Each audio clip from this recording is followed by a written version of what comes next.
Hey guys, what's up? Stephanie, the English coach here from EnglishFulltime.com. In this video, we are going to talk again about fast speech. Now, I say again because I already made a video about fast speech, or what is known also as connected speech, and you guys really seem to like it, and you asked me to make more videos like that, so that's what I'm doing. So here's the deal. You guys already know that English actually sounds nothing like the way that it's written, and that's because it's not a phonetic language. So you might see, for example, a T in a word and realize that native speakers don't pronounce the T when they say it, okay? That's quite common, and that's just something you have to make your peace with. The writing system of English is old, it's outdated, and it just doesn't work very well, okay? So spelling in English, writing in English is completely different than the way that native speakers speak.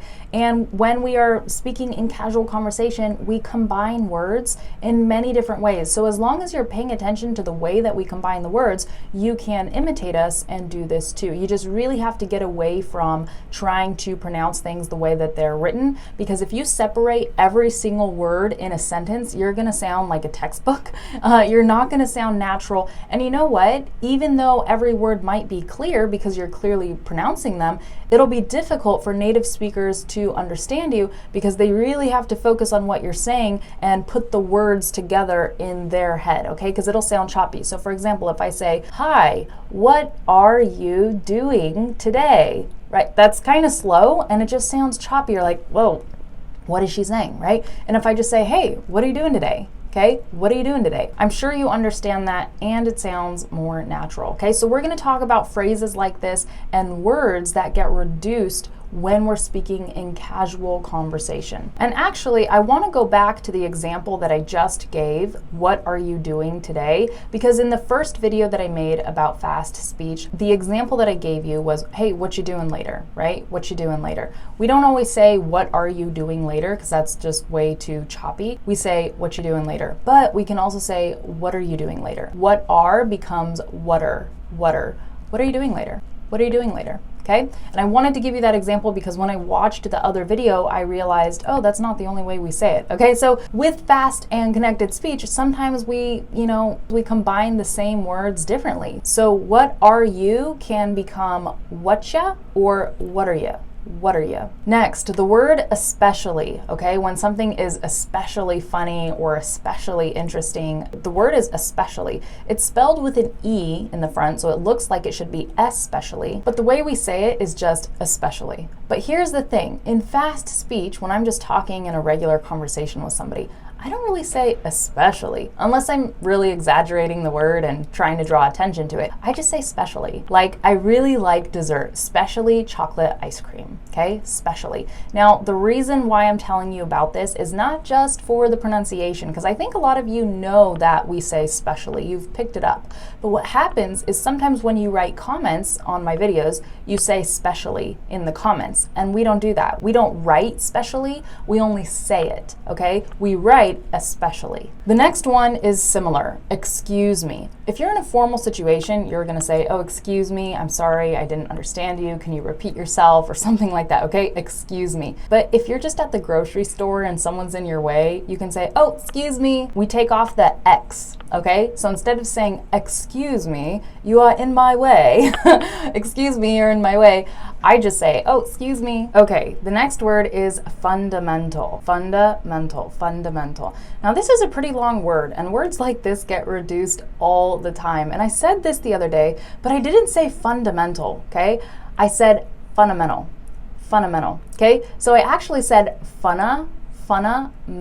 Now maybe I'm actually saying that wrong. Maybe it's supposed to be fundamental, where you actually still pronounce the D a little bit, like fundamental, but I don't even do that. So who knows, maybe I'm saying it wrong, but that's how I say it. I just say, yeah, the fundamental rules of XYZ are blah, blah, blah, okay? So if you want to speak like me, feel free to say that. If someone makes fun of you, just tell them to shut up. I'm just kidding. Don't say that. They'll think you're mean. Okay, the next example really makes me laugh. The word is probably, okay? Probably. The thing is, when I'm speaking quickly, I actually don't really say probably. So let me give you an example. Let's say my sister asks what I'm gonna do today. Let's say she says, "Hey, Stephanie, what you gonna do today?" And I'll be like, I don't know. I'll probably go to the store. I'll probably call my friend. I don't know, I'll probably work a little bit. So what am I saying there? I'm not saying probably, I'm literally saying probably, like probably, except when I say probably by itself, it sounds ridiculous. It sounds bad.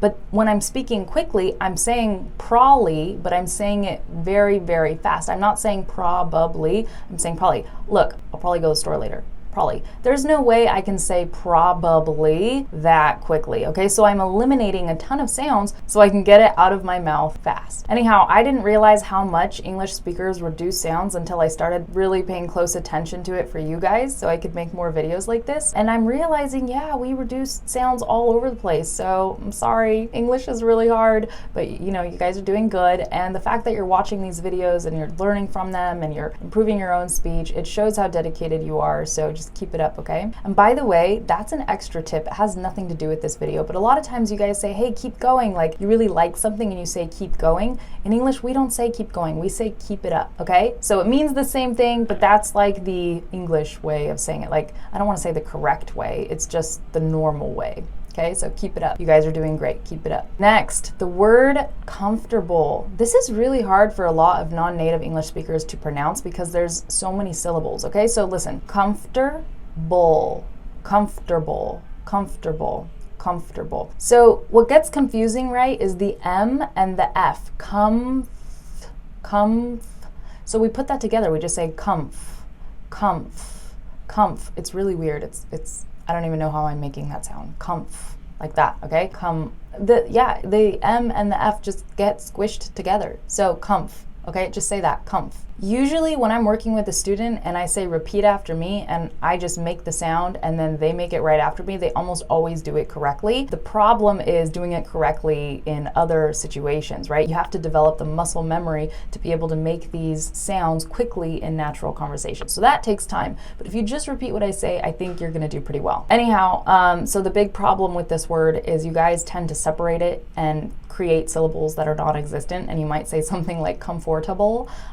Nobody says that. So don't say comfortable, okay? Just say comfortable, comfortable. Are you comfortable? I hope you're comfortable. I hope this video doesn't make you uncomfortable. Okay, next, can versus can't. A lot of you guys have problems with this and you've asked me to talk about it, so that's what I'm gonna do. Okay, can, that's can, like I can go. Can't, you can hear the T at the end. But the problem is, in fast speech, we eliminate the T. We just say, I can't go.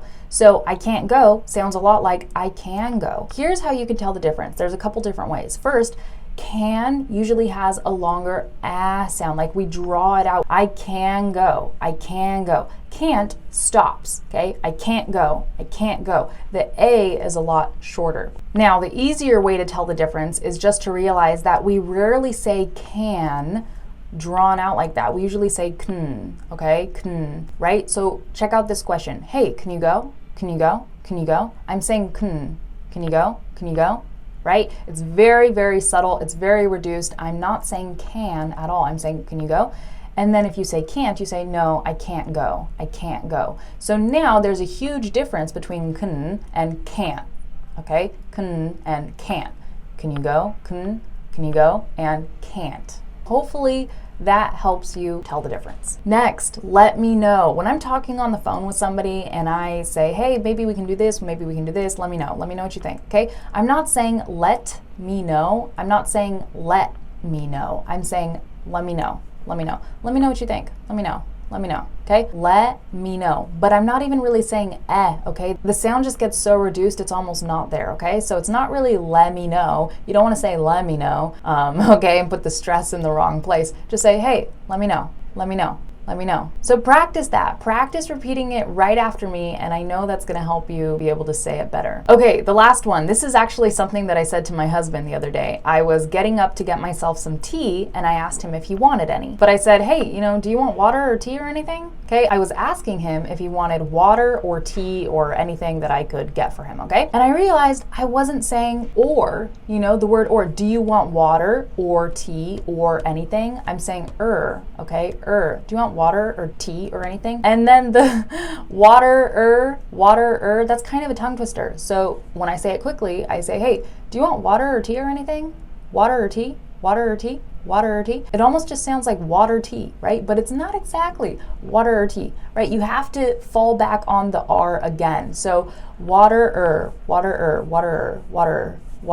Do you want water or tea or anything? So you guys recognize what I'm saying because you understand English, right? You understand the fast speech, but you struggle to make it because you're like, what is she actually saying? Because you know how everything is spelled and you're just trying to figure out, okay, wait, why doesn't it sound like that? So I'm going to give you some tips now that will hopefully help you with your pronunciation and your speaking skills so you can start speaking more fluently, combining your words and just sounding more like a native speaker, okay? So my first tip for you is the way words sound changes based on the environment. So you have to think of sentences and phrases as environments that words are in. Okay, so the word or, for example, when it's by itself, it's not in any kind of environment. I'm not really using it in any specific way. I'm just saying the word or, and that's why I pronounce it so clearly. But when it gets put into an environment with other words around it, the words around it are going to affect the way that it sounds. That's why you hear me say things like, hey, do you want water or tea or anything? I'm saying or is in the sentence. The meaning of or is in the sentence, but I'm not saying or. So you have to understand that the way words sound changes based on the environment, okay? And then recognize, this is my second tip, recognize that your ears won't deceive you. 99% of the time, you know what you're hearing and you're hearing it correctly, but because you're thinking about the way words are spelled, that's what's confusing you. 99% of the time, that's the case. So just realize that your ears won't deceive you, but your eyes will. So just be very careful. Do not try to learn how words sound by reading them because it won't work. And lastly, repeat what you hear right after you hear it. So all the examples that I gave in this video, you should repeat them right after you hear them because that's what's going to help you say them correctly instantly, right? You hear it, you say it. You hear it, you say it. And 99% of the time when I do this with students, they say it correctly right after me. The trouble is getting that new sound into your long-term memory. So that's going to take repetition and practice. And then bonus tip, I wasn't even going to include this, but I just thought of it. Don't get frustrated with fast speech, okay? Just really listen to what you hear and practice shadowing. Practice shadowing my videos. Say what I say how I say it, practice my intonation patterns. You know, my voice goes up and down, etc. Practice all of that, and soon it's going to start feeling really natural to you. All right, guys, the last thing that I want to say is that it's really helpful to practice your English with native speakers, and I'm sure you know this already. Maybe you have trouble finding native speakers and you really wish you could practice with people. And so I made a guide for you that will help you meet native English speakers and be able to practice with them. And you can download it. It's in the links in the description. Lots of people have downloaded this guide already and they found it to be very helpful. So practicing with native English speakers is definitely not the only way to practice and improve your English, but it really helps, right? Because you can listen to the way that they talk. You can talk with someone like me. You can listen to them and respond to them directly and practice imitating them. Like if they say a word, you can repeat it back to them in the next sentence. Anyhow, like I said, I have a guide on my website that's about practicing your English with native speakers, how to meet native English speakers online, and you can go ahead and download it. The link is in the description. Okay, guys, that's it for this video. Let me know if you liked it. Feel free to give it a thumbs up and also comment which of these phrases are difficult for you to pronounce. What kinds of videos do you want me to keep making? How are you doing with your English? What do you want to improve? Let me know in the comments because I read every single one. Okay, that's it, guys. I'll see you in another video. Bye.